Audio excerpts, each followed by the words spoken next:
વડોદરાની એસએસજી હોસ્પિટલમાં સારવાર અર્થે લાવવામાં આવેલો દુષ્કર્મ અને પોક્સો કેસનો આરોપી ગોવિંદ રમેશભાઈ મોહણિયા ઇન્જેક્શન આપવા માટે હાથકડી ખોલતા જ પોલીસ કર્મચારીને ધક્કો મારી ફિલ્મી સ્ટાઇલમાં ફરાર થઈ ગયો। રાવપુરા પોલીસે ડ્રોનની મદદથી 5 કલાકની શોધખોળ બાદ પણ તે હાથ લાગ્યો નહોતો।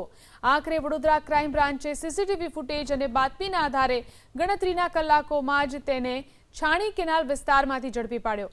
આરોપી હોસ્પિટલ નજીકની એક નિર્માણાધીન બિલ્ડિંગમાં ઘૂસી જતા પોલીસે સમગ્ર વિસ્તારને ઘેરી લીધો હતો।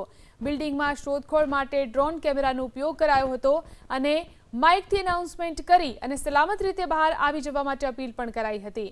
જો કે રાવપુરા પોલીસે 5 કલાક સુધી આખી બિલ્ડિંગ ફંફોસી નાખી હોવા છતાં આરોપી હાથ લાગ્યો નહોતો। આ ઘટના અંગે રાવપુરા પોલીસ સ્ટેશનમાં બીએનએસની કલમ 262 હેઠળ ગુનો નોંધવામાં આવ્યો હતો। ત્યારબાદ વડોદરા ક્રાઇમ બ્રાન્ચની ટીમો તપાસમાં જોડાઈ હતી। હ્યુમન રિસોર્સ અને સીસીટીવી ફૂટેજ ચકાસતા આરોપી પોતાના છાણી કેનાલ નજીક આવેલા રહેઠાણ તરફ આવતો હોવાની સચોટ બાતમી મળી હતી। ખાનગી રાહે ગોઠવાયેલી વોચ દરમિયાન 6 ઓગસ્ટની મોડી રાત્રે આરોપી ત્યાં પહોંચતા જ ક્રાઇમ બ્રાન્ચે તેને કોર્ડન કરીને ઝડપી લીધો અને આગળની કાનૂની કાર્યવાહી માટે રાવપુરા પોલીસને સોંપ્યો।